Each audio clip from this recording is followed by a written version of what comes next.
Jey Morales. Unbound. Revelation in the house. Turn it up now.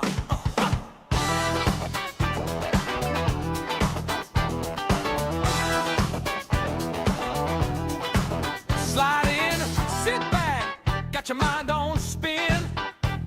Jay talks smooth, revelation jumping. From headlines to the stories you heard, we break it down raw, word after word. You got questions, we got time. Little bit of truth with a sideways smile. Turn that dial, lock in and stay. We're taking that talk all the way. Jey Morales Unbound, gonna shake your mind around from the deep dark doubts to the laughs out loud. Jey Morales Unbound, where the wild thoughts all get found. You can't stop that sound when the truth comes around.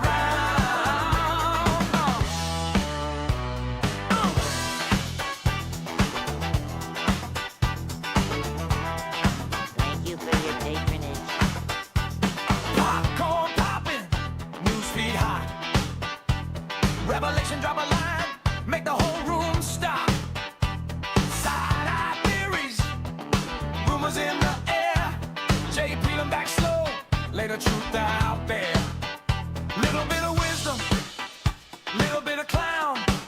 We can lift you up, we can break it all down.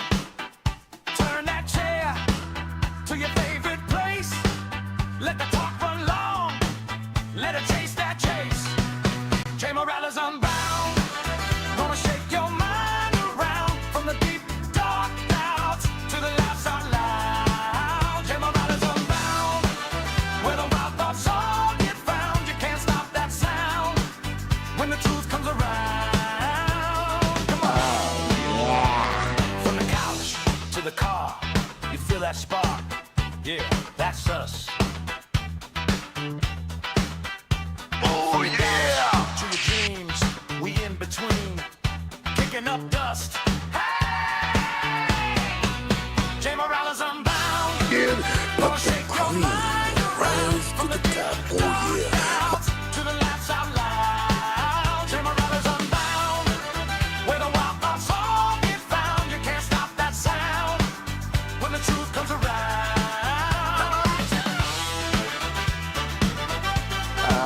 You can't stop that sound when the truth comes around. Jey Morales Unbound.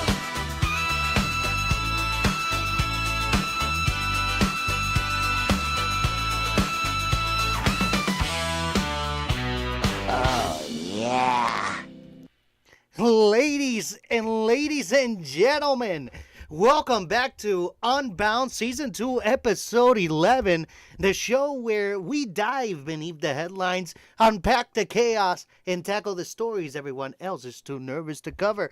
I'm Jey Morales, and with me, as always, is my good co-host, Revelation. How we doing? Good. Glad it's finally warming up, but I'm not too confident that it's gonna stay that way. Hopefully it proves me wrong. They say that there will be a lot of fog in the next coming days, Revelation. How do I you don't feel care about about that? the fog. I'm just worried about, the temperatures.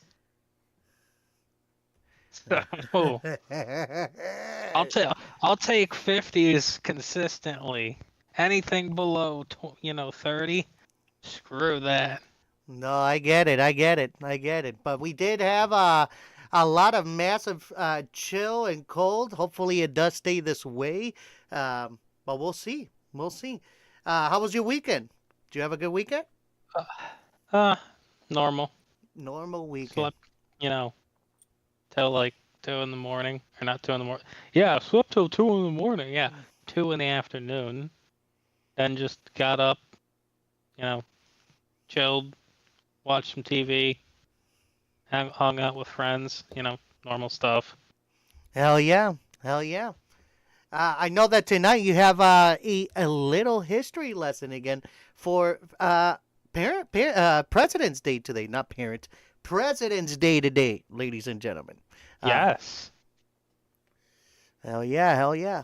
Again, welcome back to Unbound, ladies and gentlemen. And tonight, we got a packed episode from the latest developments in the ICE shooting investigation in Minneapolis to the powerful story of Ofelia Torres and Michael Court in the Colin Gray trial over a school shooting that happened a couple years ago, and the ongoing Nancy Guthrie abduction case, and the investigation of, the devastating, Rhode Island high school hockey arena shooting, and tonight we'll be also remembering the life of the Hollywood legend or Hollywood icon, Robert Duvall, passing away at the age of 95.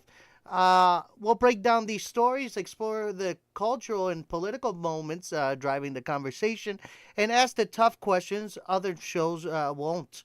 So buckle up. It's going to be an eye-opening ride, ladies and gentlemen. As always, make sure to go get yourself a little drinkity drink, and if you have some, some other stuff that you would like to have, like a cigar or any green, go ahead.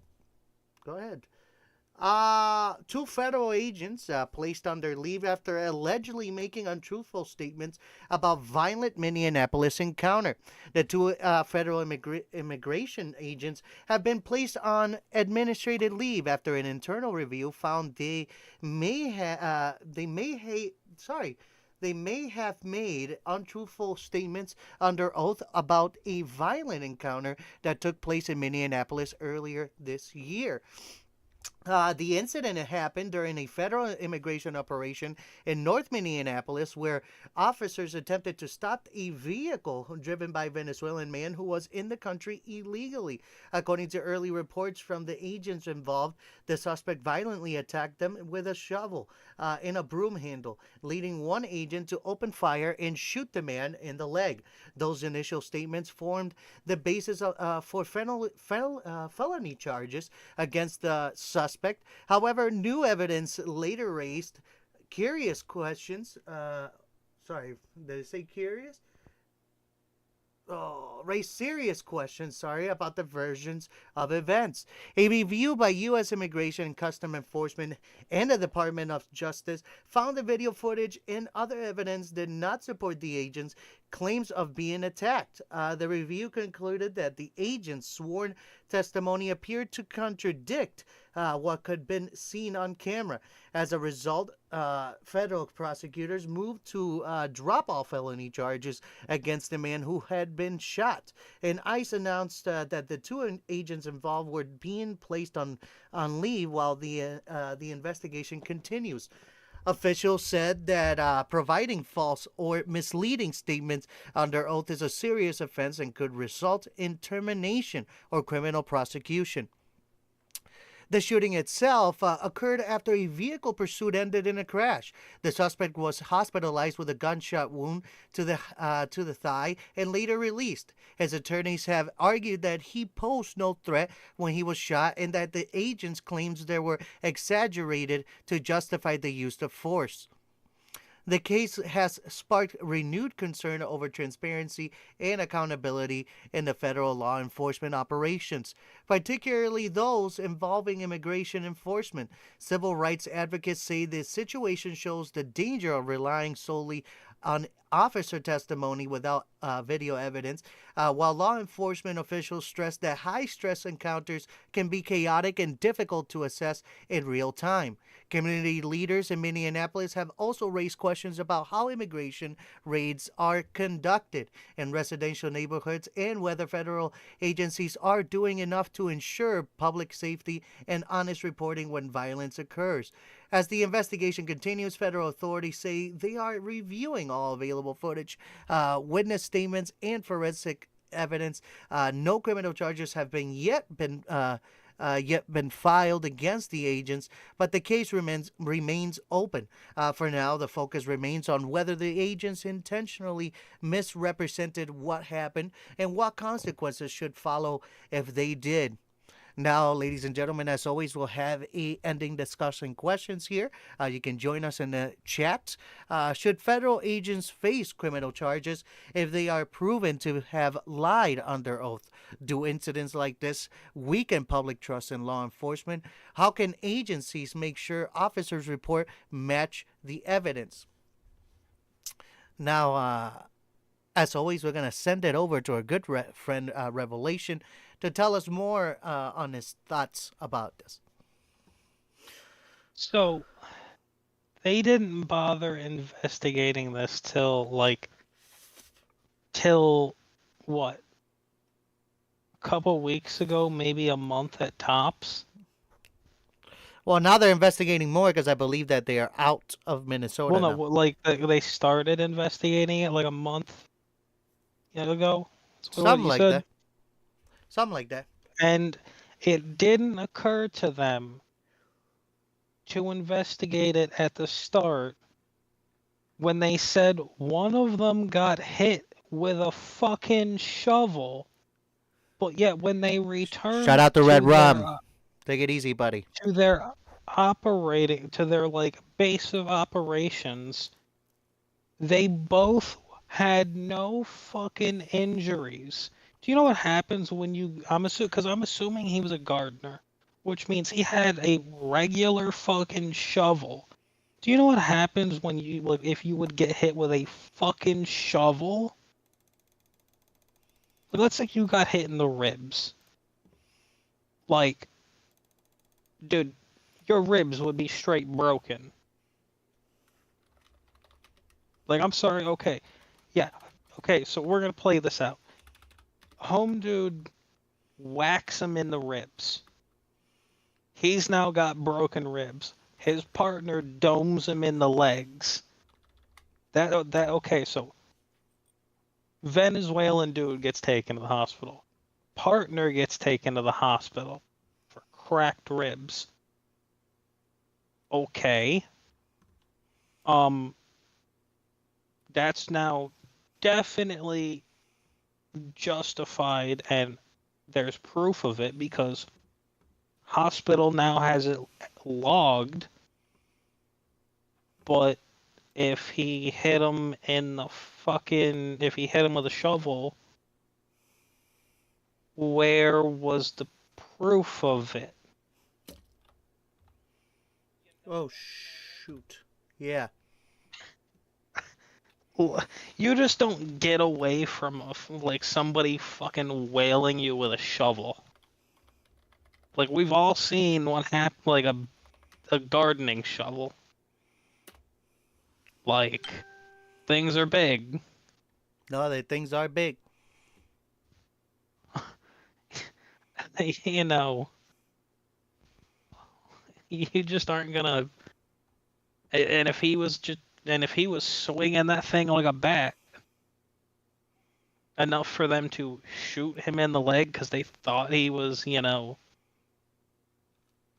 I'm sorry. That's wild. It is. It is.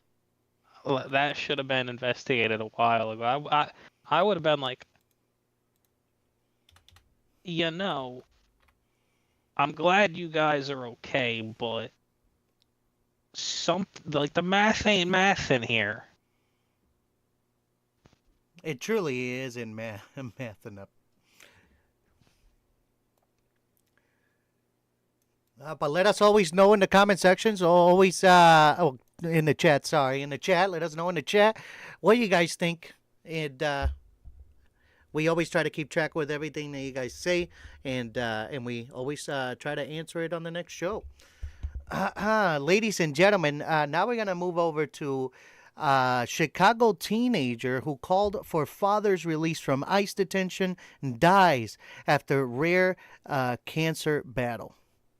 a 16-year-old Chicago teenager who captured national attention by advocating for her father's release from federal immigration detention, has died after a prolonged and courageous battle with a rare and aggressive form of cancer. Ofelia Giselle Torres Hidalgo, a junior at a Lakeview High School on Chicago's north side, passed away on Friday, February 15th, 2026. Her family announced Ofelia had been diagnosed in December of 2024 with stage 4 alveolar rhabdomy sarcoma, a rare and fast-moving soft tissue cancer that affects skeletal muscles. She spent more than a year undergoing intensive chemotherapy and radiation treatments as the disease progressively worsened.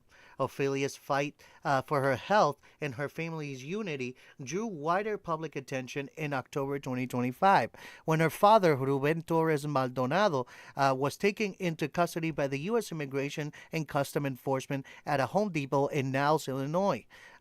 Amid a broader enforcement efforts known as the Operation Midway Blitz. At the time, Ofelia had just been released from a stretch in the hospital that spent time with to spend time with her family, and her father's detention came as a shock to loved ones in their community.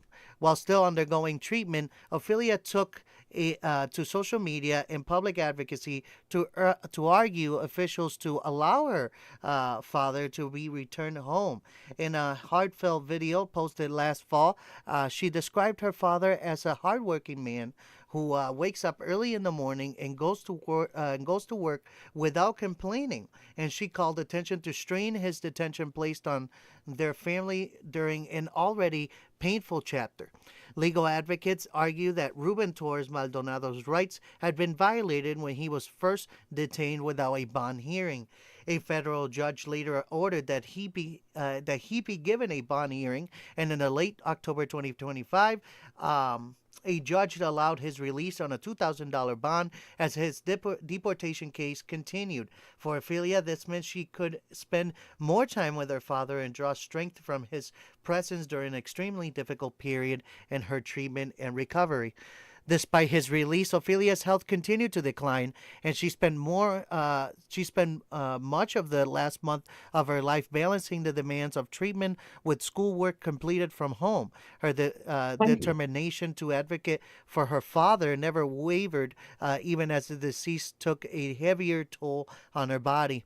One of the final developments in her family's long legal struggle came just 3 days before her death, when an immigration judge in Chicago ruled that Torres Maldonado was conditionally entitled to cancellation of removal, a legal finding that acknowledged the significant hardship his deportation would cause his U.S.-born children. That ruling opens a pathway for him to seek lawful permanent residency and eventual U.S. citizenship if a visa becomes available. Ofelia was able to watch that hearing via Zoom, a moment her family described as one of hope amid their grief. In statements after her death, Ophelia's family and attorneys praised her courage and resilience. Her father, lawyer Kalman Resnick, described her as heroic and brave in the face of ICE detention and threatened deportation of her father, and said her legacy will be remembered for her determination to fight for her family until her last breath. Funeral arrangements for Ofelia have been private at the family's request. Community members and advocates from across Chicago and beyond have offered condolences and shared stories of Ophelia's strength, seeing her as a symbol of both love and tenacity in the face of overwhelming challenges. Ophelia's final months highlighted not only her personal fight against devastating disease, but also the human impact of immigration enforcement policies on families. Her story, one of hardship, love, and advocacy, resonated with many, sparking conversations about compassion, policy, and lengths to which loved ones will go to stay together. In death, Ofelia is remembered not only as a young woman who battled a rare terminal illness, but also a daughter whose courage and voice drew attention to the deep bonds of family and the profound cause of fighting for those bonds in the face of hardship. May she rest in peace, Ofelia Torres.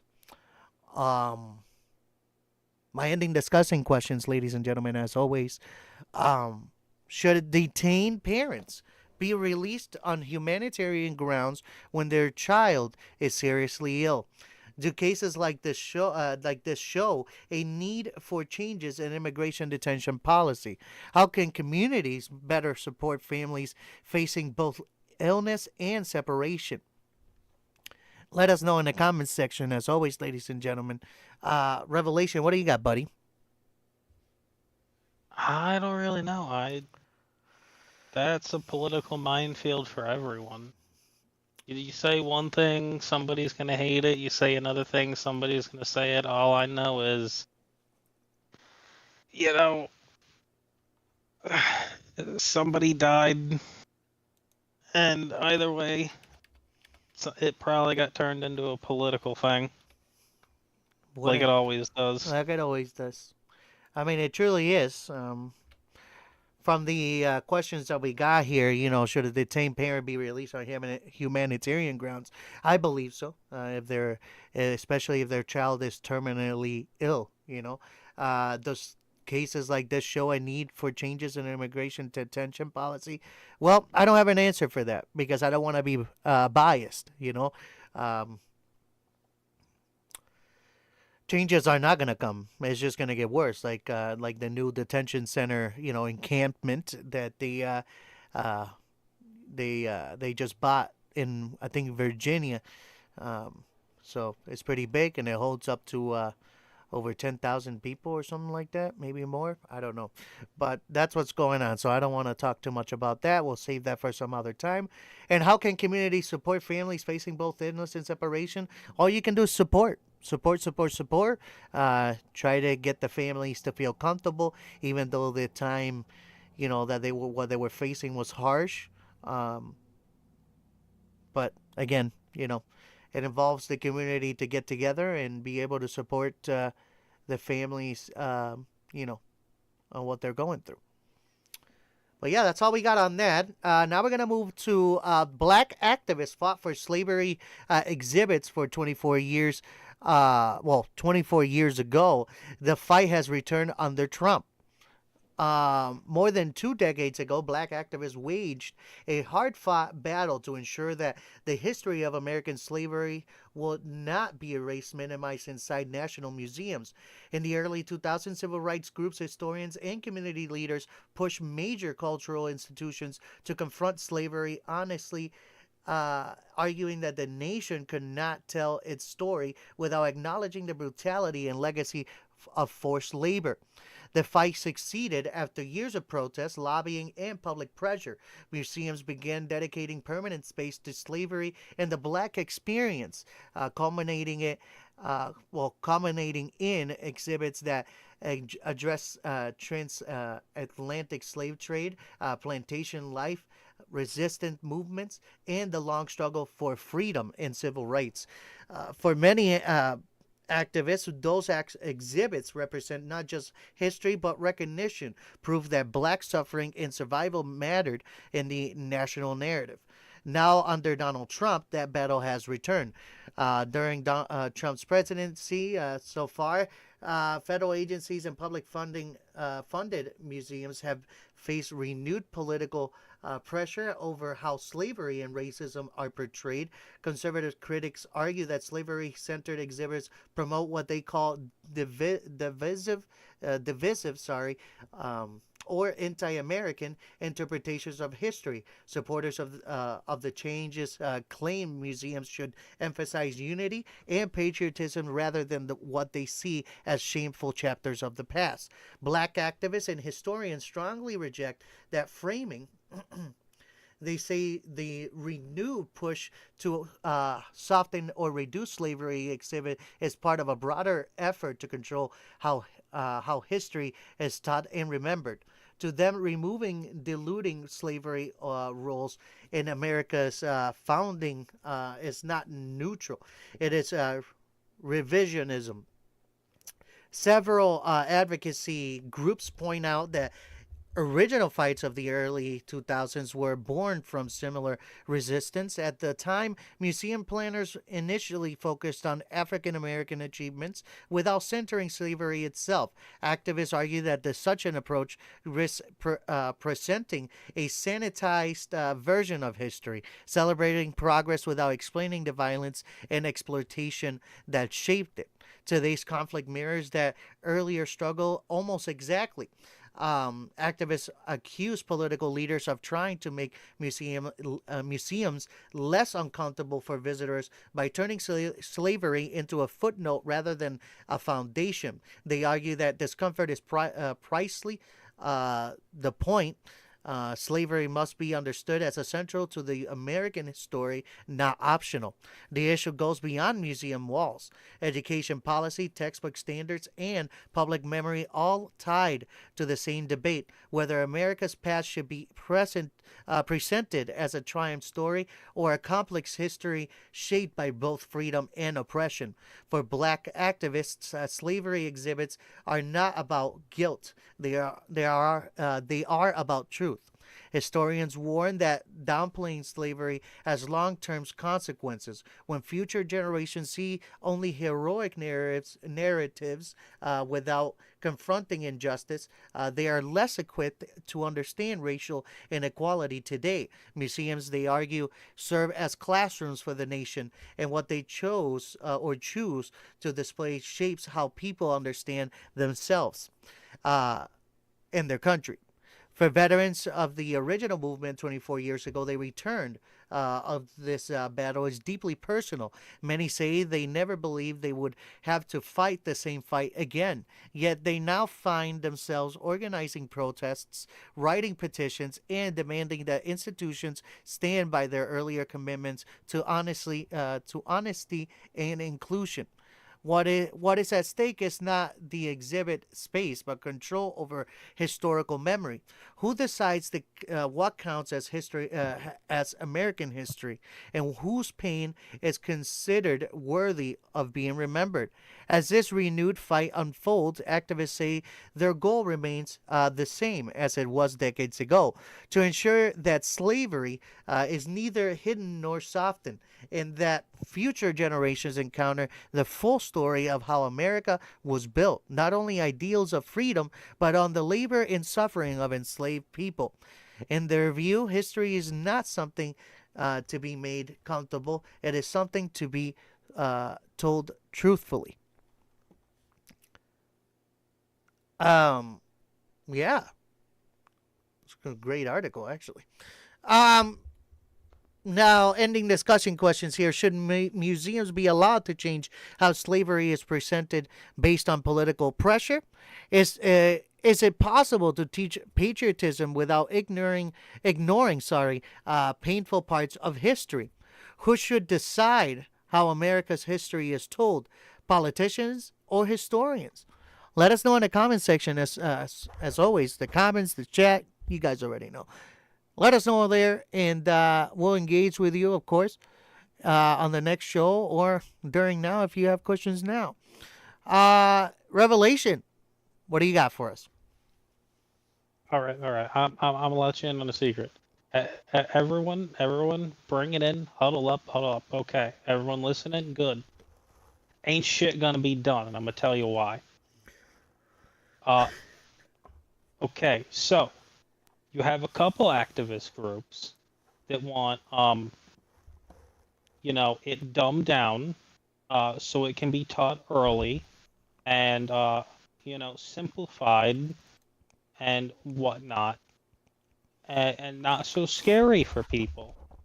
And then you want the other side that wants it basically, really fucking scary, and basically what they perceive as the horrible truth.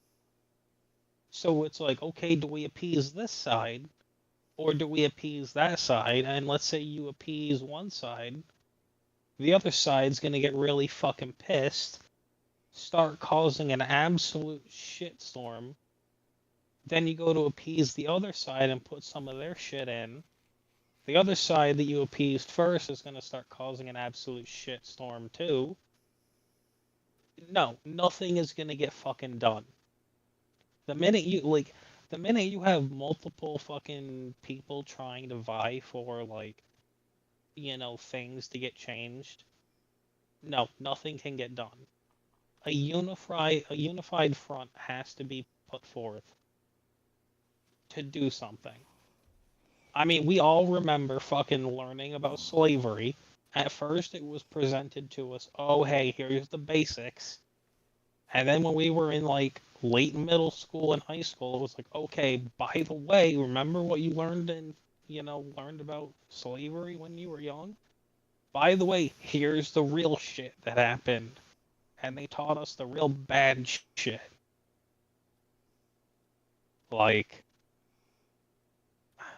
We all understand slavery was bad,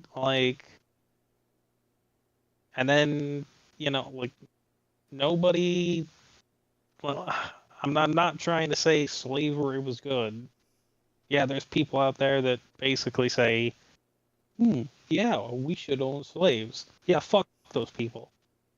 But, you can't go and try and change things now that there's two groups that want to do something, because it's just not going to work unless you do a unified front.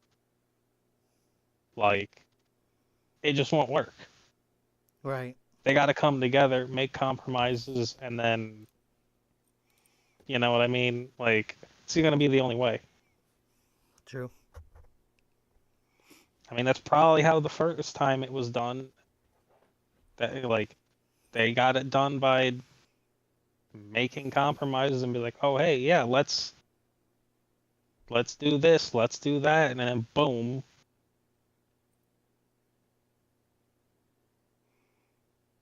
And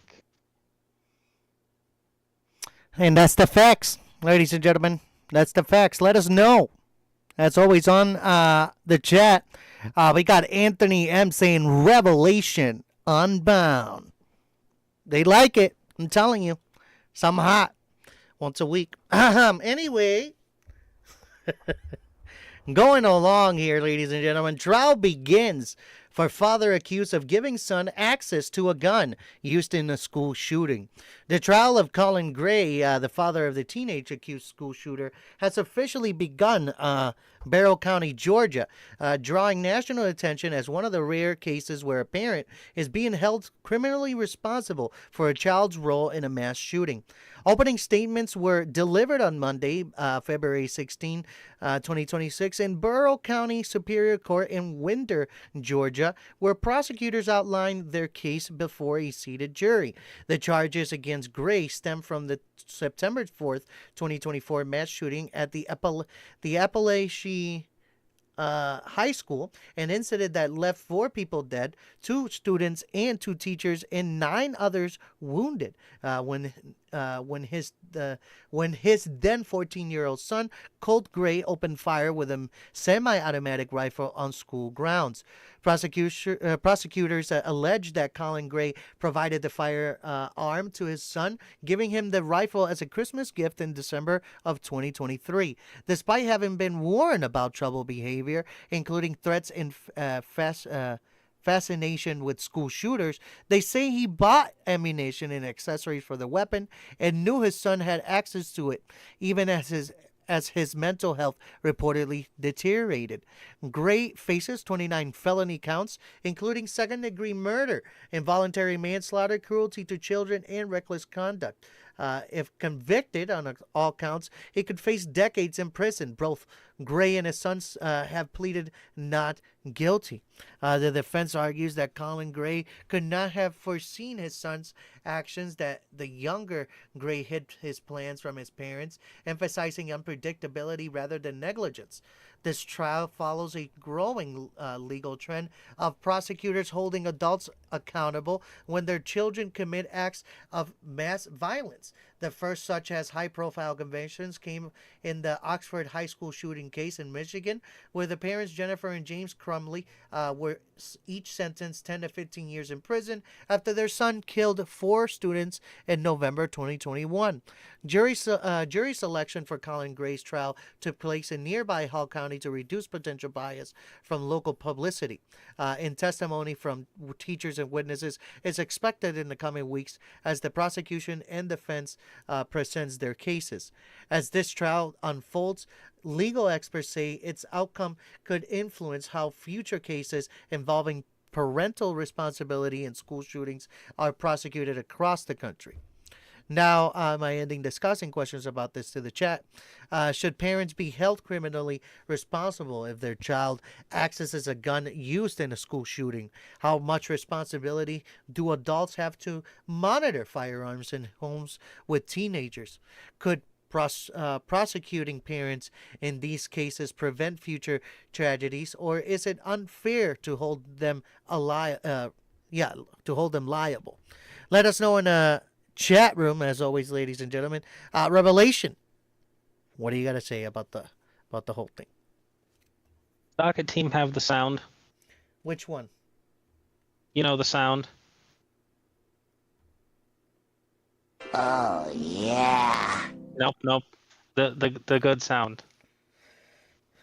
You mean that DJ horde? Nope. The sound that the dun dun. Oh, I wasn't ready. Come on, bring it up. Oh my god.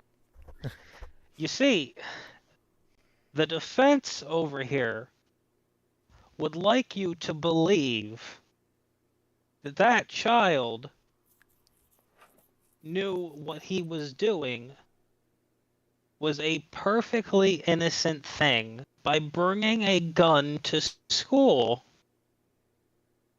and his mental state was what was wrong with him, making him not know that buying the ammunition and shooting everyone, and the father also knowing the, deteriorating mental state of his son, and then also before that buying the accessories and the gun as a gift, and knowing the fascination with the school shooter, would like you to forget about that, makes all of that not relevant, but it actually is to every single thing.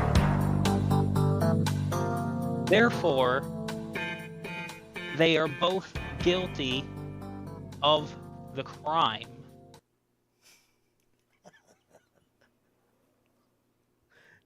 They're both guilty of the crime, ladies and gentlemen.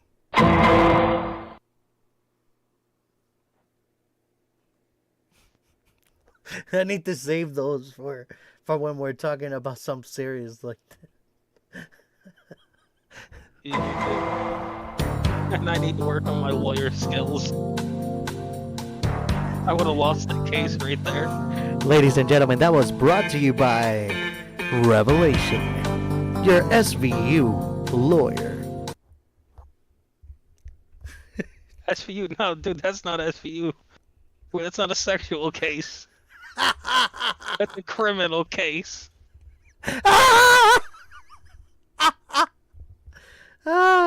Whoops. Oh my god. Damn, you would have been fucking trying to prosecute a murder in a fucking sexual court.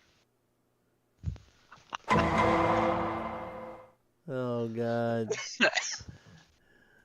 And these are their stories. Oh my god. Ladies and gentlemen, moving along now. We're going now into the Nancy Guthrie live updates so far from today. Family cleared as suspect Savannah Guthrie issues plea to possible abductor. The search for Nancy Guthrie, the 84-year-old mother of today's show co-anchor Savannah Guthrie, continues into its third week with the key developments shaping the investigation. Nancy was last seen.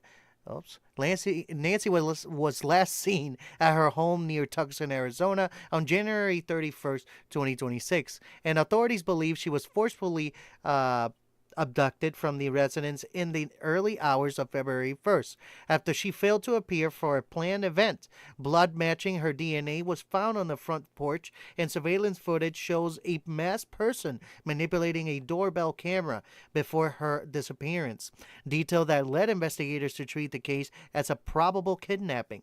In recent days, Pima County Sheriff Chris Nanos publicly confirmed that all of Nancy Guthrie's family members, including Savannah and her siblings, as well as spouses, have been formally cleared as suspects in the disappearance. Sorry. Have been formally cleared as suspects in her disappearance. The sheriff described the family as nothing but cooperative and emphasized they are victims plain and simple, dispelling earlier speculations and online rumors about their involvement. Investigators say the focus remains on leads outside the family. The FBI and local law enforcement have been analyzing physical evidence, including unidentified DNA from a glove found miles from the home that appears to match the glove worn by the person on the doorbell video. That evidence is being processed and compared against databases, but no arrests have been made. In the past week, at least two men were briefly detained and questioned by authorities, one during a traffic stop near Rio Rico, Arizona, and another during a court-authorized search of a residence, but both were released without charges. Law enforcement has explicitly stated that no official suspect has yet been named as the investigation continues. Amid the ongoing search, Savannah Guthrie has made multiple public pleas for her mother's safe return. In recent video shared on social media, she addressed whoever has her or knows where she is, arguing that it's never too late to do the right thing. She reaffirmed her family's hope and belief that her mother can still be brought home safely, even as the case enters its third week with no confirmed sightings. Law enforcement officials have also increased the reward for information leading to Nancy's location or to the arrest of those responsible. And authorities continue to argue anyone with credible tips to come forward. The FBI agents and local detectives remain actively involved in canvassing the area, reviewing tips, and pursuing forensic leads. As of now, the investigation remains active and unresolved. The Guthrie's family status as cleared of suspicion marks a significant update, allowing focus to remain on identifying the person seen in the footage and determining what happened to Nancy in the early mornings, in the morning hours of February 1st. Now, ladies and gentlemen, again to the discussing questions about Nancy Guthrie. How important is it for law enforcement to publicly clear family members in high-profile cases? How should public appeals by family members like Savannah Guthrie influence the pace or direction of an investigation? And how can communities help safely provide tips without spreading misinformation? Revelation? That's honestly a hard one because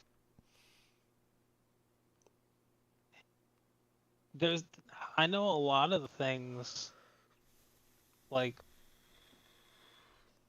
sometimes people do the whole like when like for example, we saw this person and they'll go and they'll like somebody gets a sketch and then they'll like bring the family down. They'll be like, oh, have you ever seen this person before? And the family's like, no. And then immediately right away the family's like, oh, blah blah blah, put out a massive amount of money for a reward for like any info or crap. And it's like, oh, so now you're just, ruining the police's chance for, any sort of like help for Right. you, because you're basically gonna have every, you know, Joe Schmo in town just, being like, oh, hey, I saw somebody with black pants.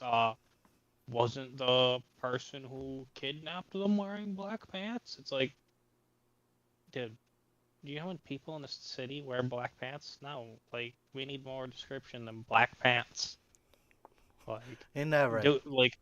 giving, a reward money incentive is probably the worst thing. Just, like, don't give reward money.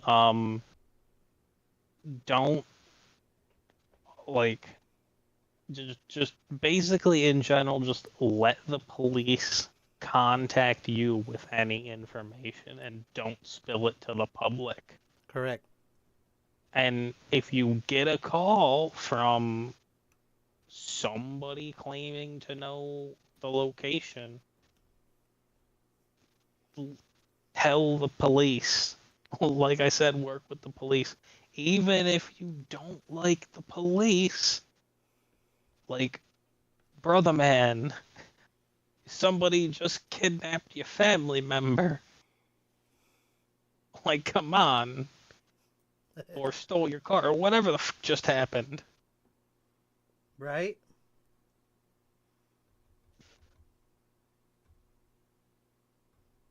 Oh man. Well, moving along now, ladies and gentlemen, now to the tragedy at Rhode Island's high school hockey game. A shocking and tragic incident unfolded on Monday, February 16th, during a high school hockey game at the Dennis M. Lynch Arena in Pawtucket, Rhode Island, leaving 3 people dead, including the shooter, and 3 others critically injured. What had been planned as a routine afternoon of sports and community came to a sudden halt when the gunfire erupted, turning the arena into a scene of panic and terror. The game featured Coventry Johnston High School against Blackstone Valley Regional Vocational Technical High School. Starting at approximately 2 p.m. Eastern, witnesses report that just before 2:30 p.m., loud pops rang out in the stands. Initially, many thought that the sounds were part of the game, such as hockey puck striking the board or the echo of a slap shot. But the rapid succession of gunshots quickly clarified that a shooting was occurring. Panic swept through the crowd as spectators scrambled for safety. Players were ushered into the locker rooms and families ran towards exits. Some spectators shielded children and others helped move injured people to safety. Law enforcement response was immediate. Pawtucket Police, with assistance from the Rhode Island State Police, the FBI, and the Bureau of Alcohol, Tobacco, Firearms, and Explosive, the ATF, arrived within minutes. Officials confirmed that the 3 people were killed, including the suspect, who died from his self-inflicted gunshot wounds at the scene. 3 others were critically injured and transported to nearby hospitals, where they remain under intensive care. Authorities stated that there are no additional suspects and that the investigation is ongoing. Preliminary reports suggest that the shooting stemmed from a family dispute, though authorities have not released specific details regarding the identities or relationships of the victims and the shooter. Names and ages have been withheld as law enforcement continues to notify families and collect evidence. Investigators are reviewing video footage from the arena, including surveillance cameras and recordings taken by spectators to piece together the sequence of events. Witnesses described the chaotic and terrifying moments. Many said that the arena erupted into screams and cries as people ducked for cover. Some players, hid behind boards. Others dove under benches. And coaches attempted to calm students and keep them safe. One witness described seeing a parent shielding their child their child. Sorry about that. With their own body, while others ran to exits. First responders and police officers worked quickly to secure the arena and assist victims, praising the quick thinking of bystanders who helped prevent additional injuries.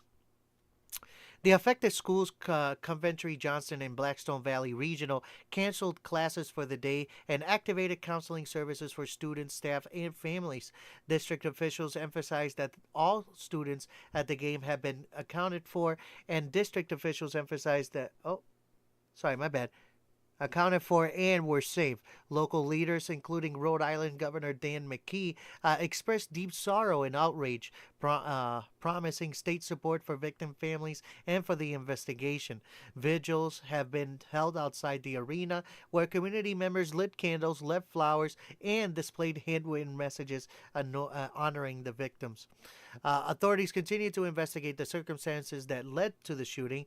They are collecting ballistic evidence, witness statements, and surveillance footage. Law enforcement has also asked anyone with additional video or information to come forward. The motive, while preliminary described as family dispute, remains under scrutiny, with investigations or investigators examining the shooter's background, social connections, and mental health history. The shooting has shaken Pawtucket community at the larger Rhode Island area, highlighting the dangers of firearms in public spaces, even during events considered safe, like school sports like school sports competitions. Officials stressed that no community can take safety for granted and argued families and schools to remain vigilant. Experts say the tragedy underscores the importance of mental health resources, firearm safety, and rapid law enforcement response in preventing similar incidents. As the investigation continues, the authority have assured the public that they are working to confirm all details, identify victims and families, ensure justice is served. The community continues to mourn the lives and support survivors.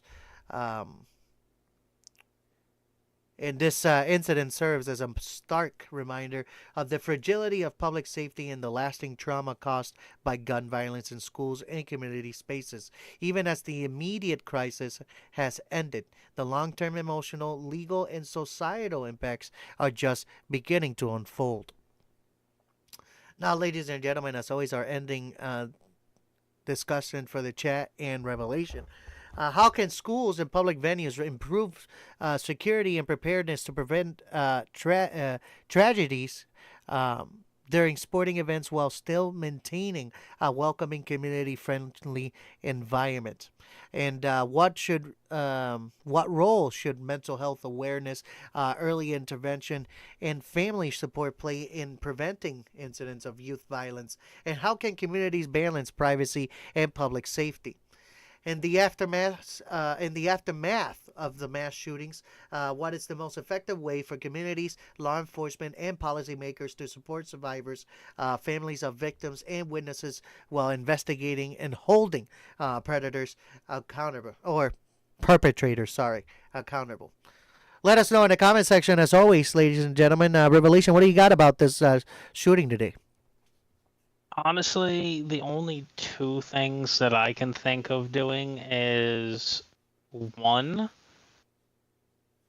overall in the country, we just need to beef up fucking, like, fucking mental, like,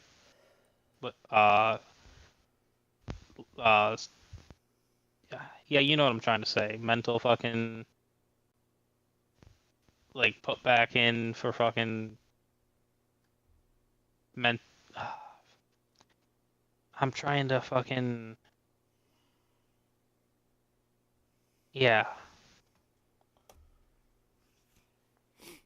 I get it. You got it? Yeah, chat probably understands. Fucking, because we've literally taken so much out for, people that are like that. Nobody is like guidance counselors are like, yeah, well, that's cool. How was your day? therapists are like, yeah, okay. How's your cat? Oh, cool. Okay, that's $300. See you tomorrow.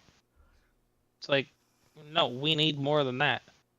Like, I'm sorry, but reopen up the damn mental institutions. If you're batshit fucking insane and it's known, throw you in there. If you need help, like, put, you know, put some, like, build some special places, and it's like, okay, go here for a bit, we'll give you some counseling, it's like, rehabilitate you, like, because there is a serious mental problem in this fucking country. I'm not even gonna lie. Because every single time you hear of a school shooting, what happens? It's always, so and so.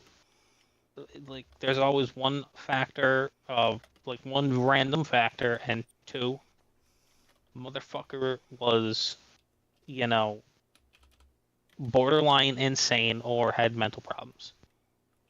And the other one I can think of is, how, like, on planes after 9/11, they just started putting random dudes that were, like, armed to prevent hijackings. Yeah. And there's been, like, no plane hijacking since. Yeah. I say we do that at, like, every sporting event or whatnot for in like schools, but make them veterans,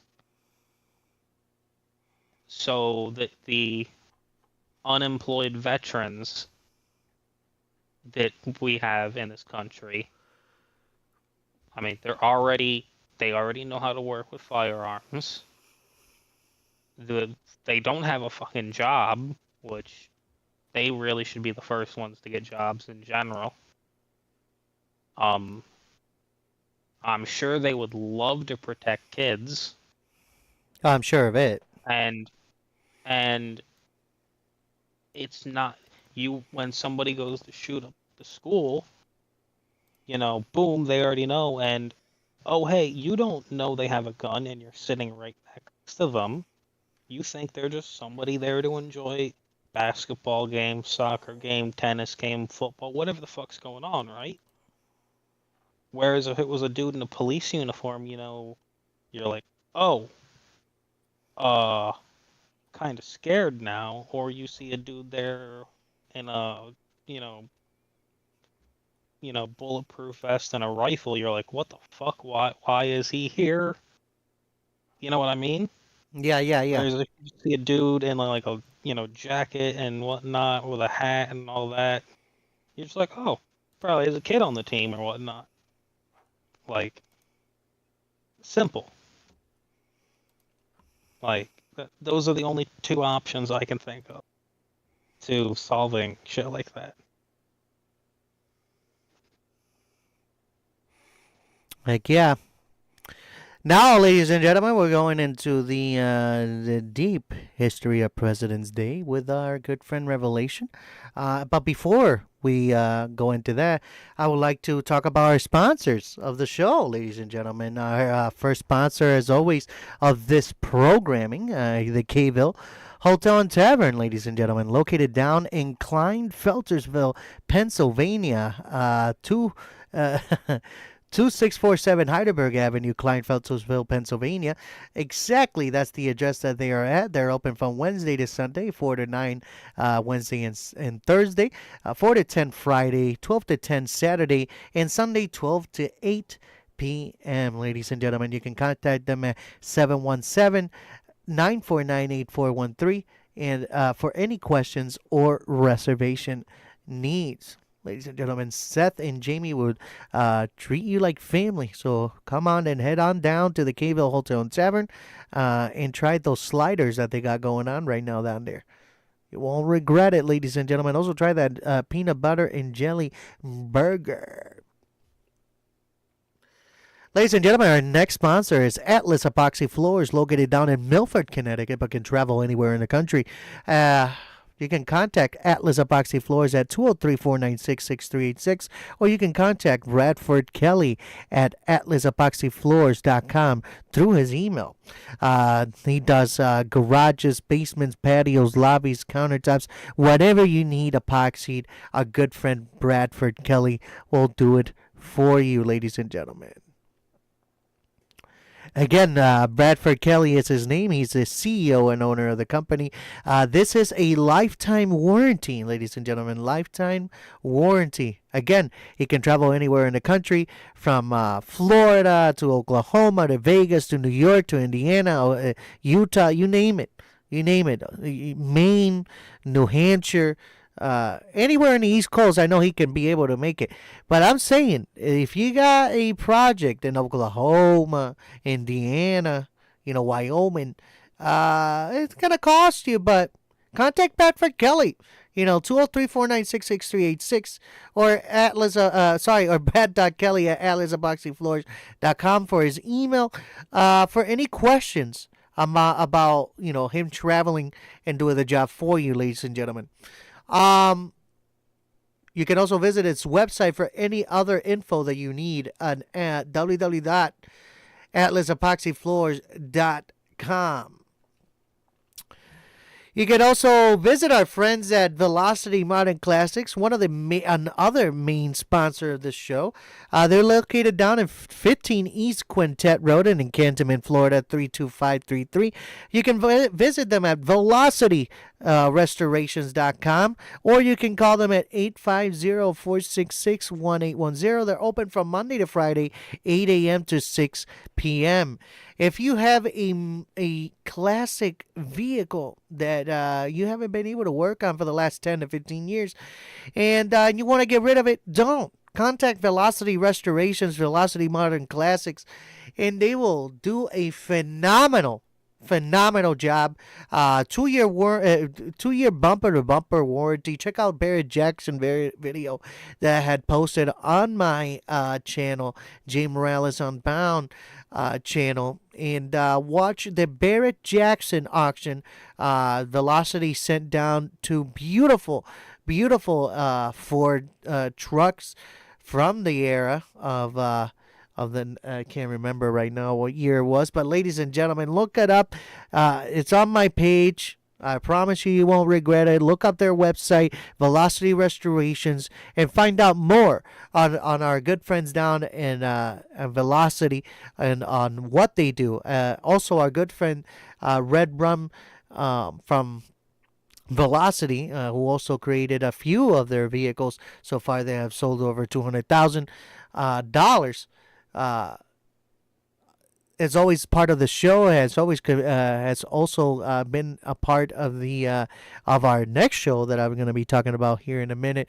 That he's going to be on tomorrow. Now, ladies and gentlemen, Eddie Weber, Red Rum Racing, works down at Velocity Modern Classics. If you have any questions, you can contact them at 850-466-1810 for any questions of him maybe doing the project for you. Ladies and gentlemen, now our last sponsor of the show, Producer Mike Presents podcast channel, ladies and gentlemen. The Producer Mike Presents and the Jessup Legacy channel used to be a podcast channel called the Jessup Show channel. Now it's the Producer Mike Presents The Movement. Yes, we still work on the Jessup Show Legacy with the crew, with our old crew, the OG 22s and more that have come throughout the years. The Colonel will be having his own show starting next week. You don't want to miss that. Eddie Weber will be calling in to banter with us tomorrow at 8 p.m. Eastern Time, ladies and gentlemen. You don't want to miss that. Yeah. So this show airs every Tuesday at 8 p.m. Eastern Time. It's all about banter, having a good time, smoking, drinking. We play with you also online. We give you a code. You can play with us, Connect 4, and any other games through Buddy Board Games and many other things, ladies and gentlemen. Join us again on Producer Mike Presents at 8 p.m. Eastern Time. Producer Mike might be awake, Ray. He might be awake. Now we're going to send it to our good friend Revelation to give us the history of President's Day. Okay, everyone. So just like the Valentine's Day one I did a little bit ago, now is the President's Day one. So, President's Day is a federal holiday celebrated on the third Monday in February. President's Day 2026 will occur on February 16th. Originally established in 1885 in recognition of President George Washington, the holiday became popularly known as President's Day after it was moved as part of a 1971 Uniform Monday Holiday Act, an attempt to create more three-day weekends for the nation's workers. While several states still have individual holidays honoring the birthdays of Washington, Abraham Lincoln, and other figures, President's Day is now popularly viewed as a day to celebrate all U.S. presidents, past and present. The story of President's Day date begins in 1800, following the death of George Washington in 1779. His February 22nd birthday became a perennial day of remembrance. At the time, Washington was venerated as the most important figure in American history, and the events like the 1832 centennial of his birth and the start of construction of the Washington Monument in 1848 were the cause for the national celebration. Well, Washington's birthday was an unofficial observance for the most of the 1800s. It was not until the late 1870s that it became a federal holiday. Senator Stephen Wallace Dorsey of Arkansas was the first to propose the measure. And in 1879, President Rutherford B. Hayes signed it into law. The holiday initially only applied to the District of Columbia, but in 1885 it was expanded to the whole country. At the time, Washington's birthday joined 4 other nationally recognized federal bank holidays: Christmas Day, New Year's Day, the 4th of July, and Thanksgiving, and was the first to celebrate the life of an individual American. Martin Luther King Jr. Day, signed into law in 1983, was the second. The shift from Washington's birthday to President's Day began in the late 1960s when Congress proposed a measure known as the Uniform Monday Holiday Act, championed by Senator Robert McClory of Illinois. This sought to shift the celebration of several federal holidays from specific dates to a series of predetermined Mondays. The proposed change was seen by many as a novel way to create more three-day weekends for the nation's workers, and it was believed that ensuring holidays would always fall on the same day would reduce employee absenteeism, while some argued that shifting holidays from their original dates would cheapen their meaning. The bill also had widespread support from both the private sector and labor unions, and was seen as a surefire way to bolster retail sales. The Uniform Monday Holiday Act also included a provision to combine the celebration of Washington's birthday with that of Abraham Lincoln, which fell on February 12th. Lincoln's birthday had long been a state of holiday in places like Illinois, and many supported joining the 2 days as a way of giving equal recognition to 2 of America's most famous statesmen. McClory was among the measure's major proponents, and he even floated the idea of renaming the holiday President's Day. This proved to be a point of contention for lawmakers from George Washington's home state of Virginia, and the proposal was eventually dropped. Nevertheless, the main piece of the Uniform Monday Holiday Act passed in 1968 and officially took effect in 1971 following an executive order from President Richard M. Nixon. Washington's birthday was then shifted from the fixed date of February 22nd to the third Monday of February. Columbus Day, Memorial Day, and Veterans Day were also moved from their traditional designated dates as a result of widespread criticism. In 1978, Veterans Day was returned to its original November 11th date. While Nixon's order plainly called the newly placed holiday Washington's birthday, it was not long before the shift to President's Day began. The move away from February 22nd led many to believe that the new date was intended to honor both Washington and Lincoln. As it now fell between their two birthdays, marketers soon jumped at the opportunity to play up the 3-day weekend with sales, and President's Day bargains were advertised to stores around the country. By the mid-80s, Washington's birthday was known to many Americans as President's Day. This shift has solidified in the early 2000s, by which time as many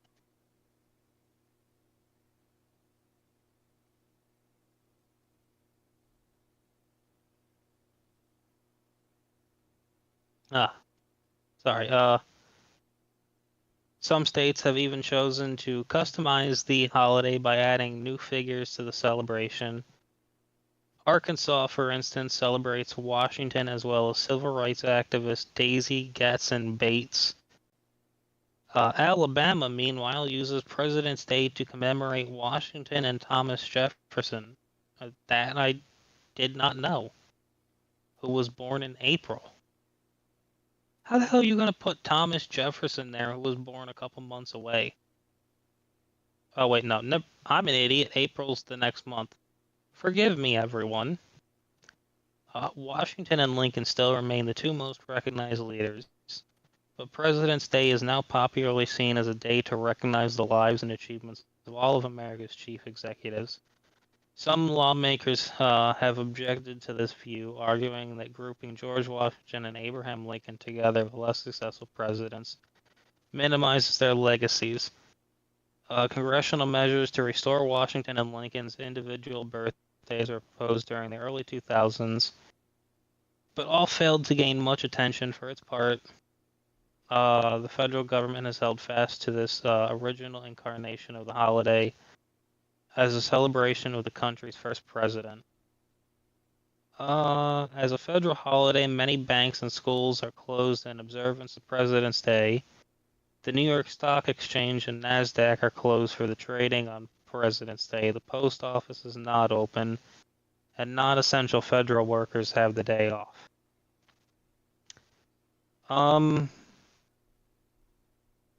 Yeah, that's pretty much it.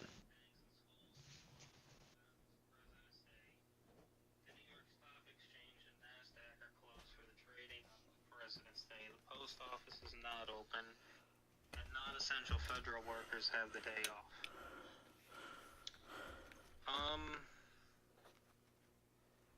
Yeah, that's pretty much it.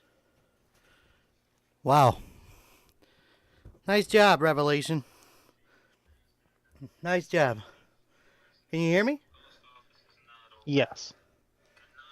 Oh, my bad. I didn't know that was coming through the microphone.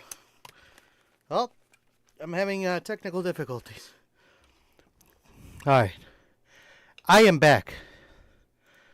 Oh, I am not back. Give me a minute. Revelation, talk about that thing I sent you, real quick. Rev? Yeah, let me bring that up. Yeah. You know what I'm talking about? Yeah. All right. Bibbidi bobbidi boop.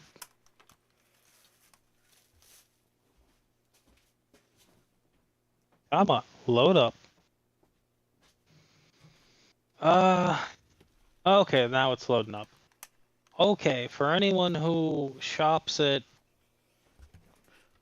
BJ's, because apparently somebody decided to actually name a store BJ's, I suggest not buying the Wesley Farms farm-raised Atlantic salmon.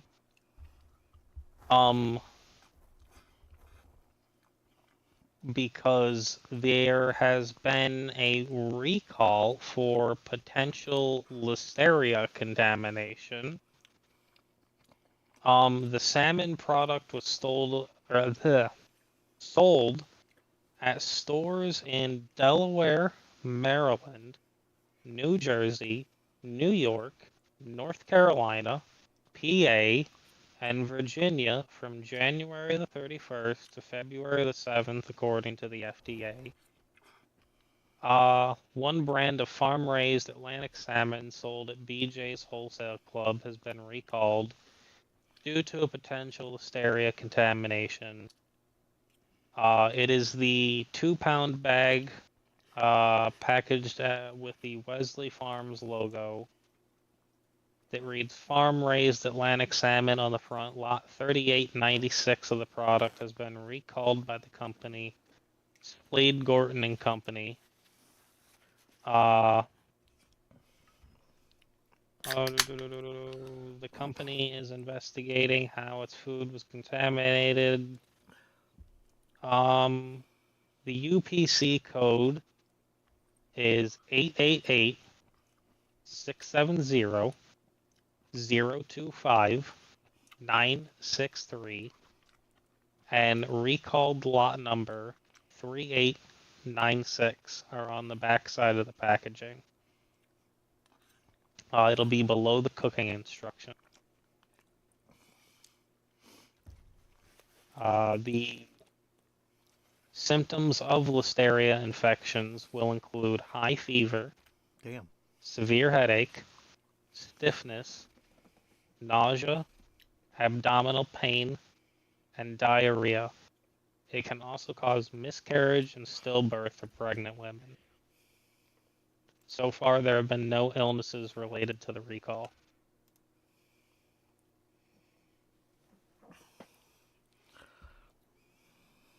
Is that all we got? Yes, that is the whole entire article, actually. Ladies and gentlemen, again, I would like to thank Revelation, always bringing in the goods of the recalls and the history of these holidays. Oh, Yeet. hell yeah. That is, yep. Even though we don't like to have them there filthy recalls, quite literally, we don't. Ain't that a fact? Ladies and gentlemen, legendary actor Robert Duvall passes away at the age of 95. A life in film. The film world is mourning of it, one of its most iconic performers, Robert Duvall. The Oscar-winning actor whose career spans more than 6 decades and helped define modern American cinema, died peacefully at his home in Millburg, Virginia on Sunday, February 15th, 2025 at the age of 95. His wife, Luciana Padresa Duvall, announced. Duvall's journey in acting began over 70 years ago, and from his early breakout roles to his final performances, he remained one of the most respected and versatile talents in Hollywood. Born January 5th, 1931 in San Diego, California, Duvall initially served in the U.S. Army during the Korean War before studying drama in New York under famed acting coach Sanford Meisner. He made his film debut in 1962 as the reclusive Arthur Boo Radley in To Kill a Mockingbird, earning immediate notice for his ability to create fully realized, memorable characters. Over the coming decades, Duvall became a fixture of cinematic storytelling, bringing depth, nuance, and authenticity to every role. One of Duvall's most enduring performances came in 1972 when he portrayed Tom Hagen, the calm and loyal consigliere in The Godfather, directed by Francis Ford Coppola. He reprised the role in Godfather Part 2, helping cement the character as one of the most iconic figures in film history. Throughout his career, Duvall earned 7 Academy Awards nominations, winning the Best Actor Oscar in 1984 for his powerful turn as a washed-up country singer in Tender Mercies. He also received nominations for roles in films such as The Great Santini, Apocalypse Now, A Civil Action, The Apostle, and a project he also wrote and directed, The Judge. His range was extraordinary in Apocalypse Now in 1979. Duvall delivered a memorable performance in Lieutenant Colonel Bill Kilgore, complete with the unforgettable line, "I love the smell of napalm in the morning." He was equally at home in Western dramas, in character-driven stories.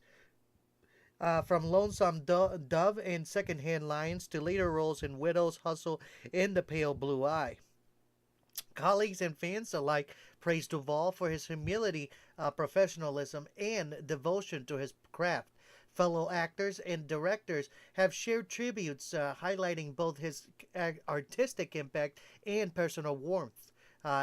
In her public tribute, his wife, Luciana, described him as one of the greatest actors of all time, or his time. adding to that to her, he was simply everything. She said he passed peacefully at home, surrounded by love and comfort. Duvall is survived by his wife, Luciana Pedraza Duvall. The couple had been married since 2005. Although he never had children, Duvall leaves behind a legacy that will continue to influence generations of actors and audiences. As fans and fellow artists reflect on his life and work, Robert Duvall's contributions to storytelling in roles both gritty and tender, heroic and flawed, will stand as a testament to the power of performance and art of cinema.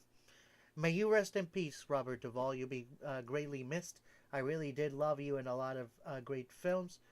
And as always, ladies and gentlemen, we're going to take a moment of silence for 10 seconds and give an honoring moment to Robert Duvall.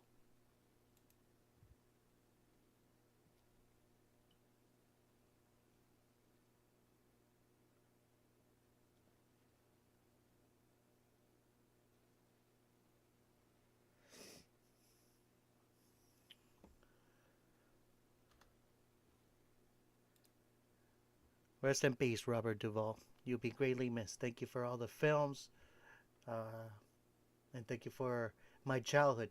Grew up watching a lot of his movies that he was in, as well as as other characters. Ladies and gentlemen, that's it. That's a wrap for tonight's episode of Unbound. We covered everything from the ICE shooting investigation and the heartbreaking story of Ofelia Torres to the Colin Gray trial and updates on Nancy Guthrie's abduction and the tragic Rhode Island hockey area shooting. And also, we remember tonight the memory and icon of Robert Duvall. Thanks for tuning in. We'll see you next time. But before we go, as always, I want to take a moment to highlight two important issues: mental health and domestic violence. These affect millions every day, but help is always available. If you or someone you know is struggling with mental health challenges, you can contact the 988 Suicide and Crisis Lifeline in the U.S. by dialing 988. Trained counselors are always available 24/7. For those affected by domestic violence, you can reach the National Domestic Violence Hotline at 1-800-799-7233 for confidential support, safety planning, and connections to local resources. Remember, reaching out is a sign of strength and not weakness, and you are not alone. As always, ladies and gentlemen, thanks for tuning in. This is Unbound, where you can stay informed, stay curious, and we'll catch you on Friday next week. This week we'll catch you on Friday, and we'll give you the lowdown from what happened on Tuesday all the way up to Friday, ladies and gentlemen. And as always, we're going to leave you with Revelation and his word of the day a coach of the day. So, everyone, today, the word of the day is it. It. The reason why the word of the day is it is because you can just put that word in anything. You don't like something, blank it. See how it fits? You like something? Put it in, like, put it there. Oh, I like it. See how happy it is? I like it. I love it. Boom. It. That is the word of the day. Now, everyone, thank you for joining us. Stay safe. If it's cold where you are, stay warm. If it's not, well, you're lucky. We thank you for listening. If you're getting ready to go to work, you know, have a good time at work. If not, you know, good job.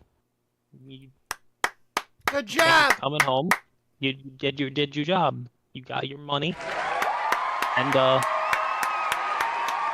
now, after the wise words that I just gave you, we're gonna play you out with our now oh so wonderful theme song. We'll catch you next Friday. Also, keep an eye out on our new channel, Jey Morales Unbound Gaming. We might go live this Wednesday at between 7 and 8 o'clock. We'll catch you then.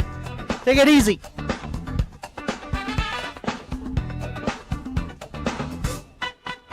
Slide back, sit back. We've been spinning minds, talk it all through, from the doubts to the fine. Popcorn pop, stories laid bare, side our theory, we show you care. Jey Morales Unbound, mind's been shook around. From the left to the truth, now it's winding down.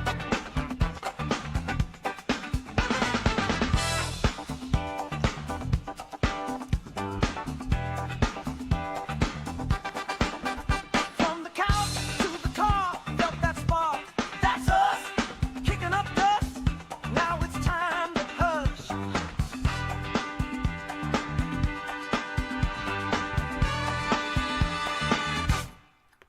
Jey Morales Unbound, where the wild thoughts get found. You can't stop that sound, 'cause the truth came around.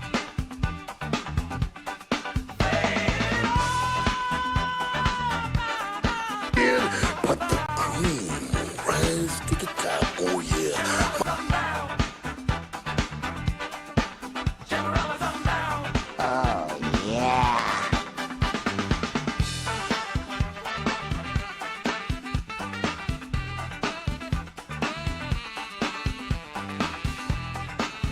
Oh yeah.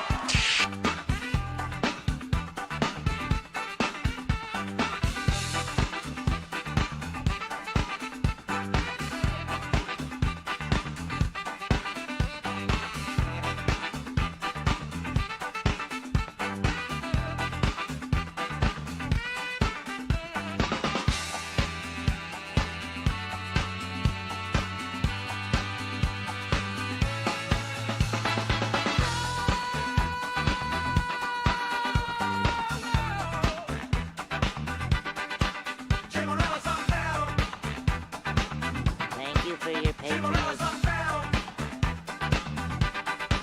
Jey Morales Unbound, Oh, yeah. Jey Morales Unbound, Oh yeah. Jey Morales Unbound. Where the wild thoughts get